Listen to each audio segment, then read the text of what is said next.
Hello students, আজকে তোমাদের জিওগ্রাফির উপর কিছু কোয়েশ্চেন নিয়ে তোমাদের সামনে চলে এসেছি।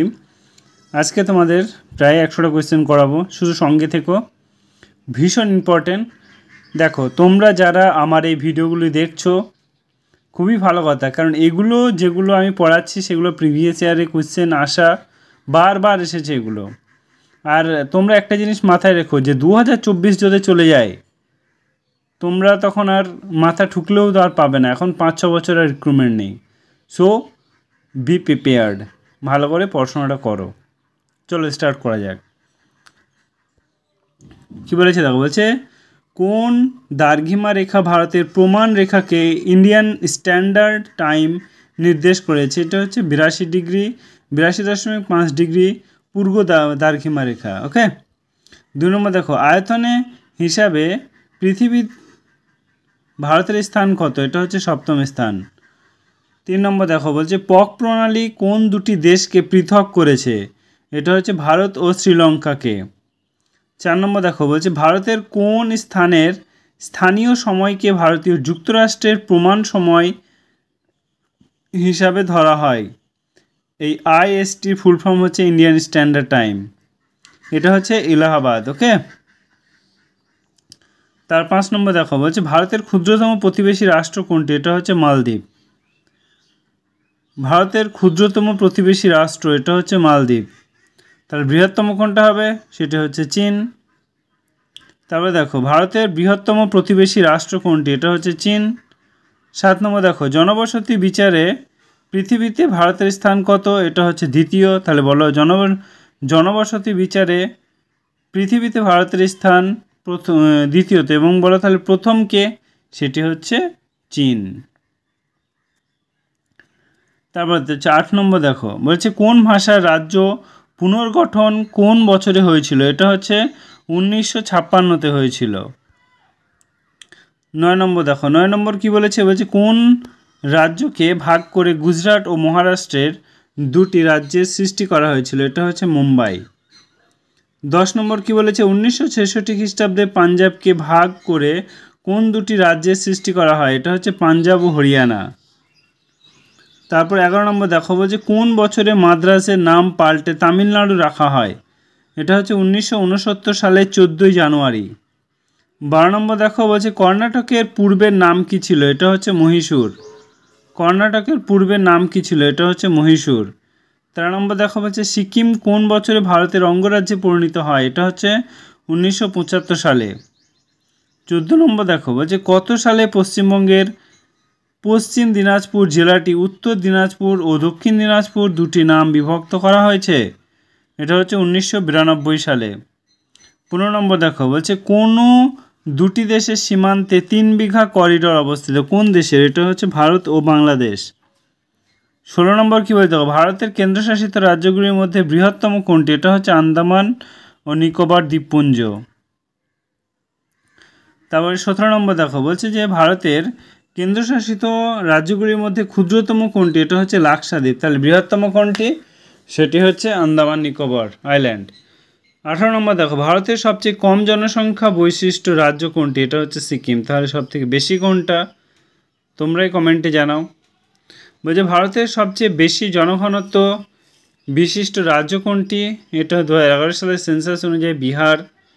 ভারতের সবচেয়ে কম জনঘনত্ব বৈশিষ্ট্য রাজ্য কোনটি? এটা হচ্ছে অরুণাচল প্রদেশ।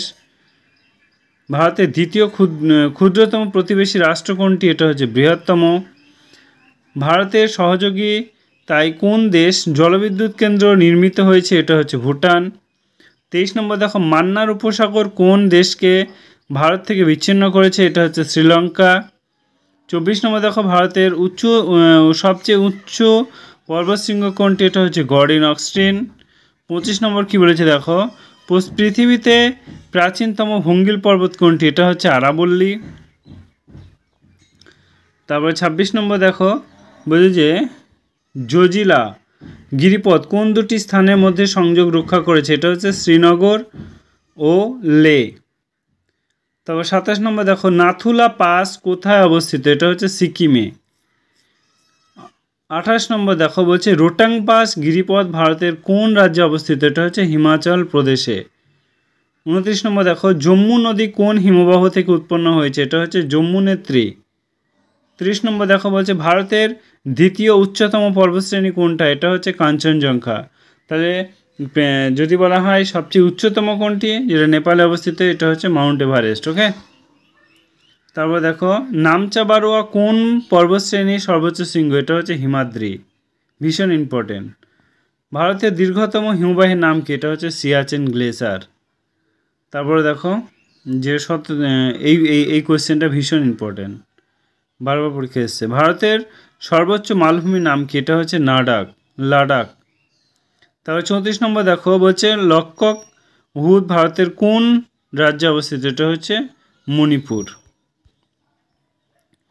35-এ কী বলেছে দেখো, বলছে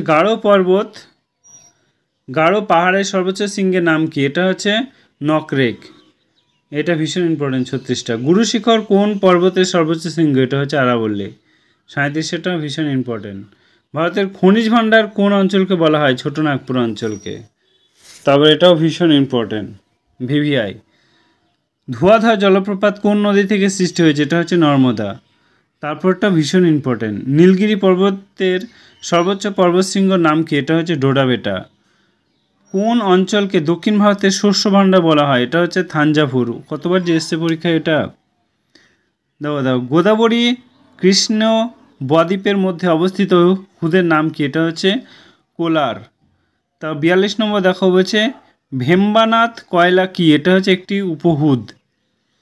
43 নম্বর হচ্ছে নারকান্ডাম বারেন দ্বীপ দুটি হলো সাবিরাম আগ্নেয়গিরি।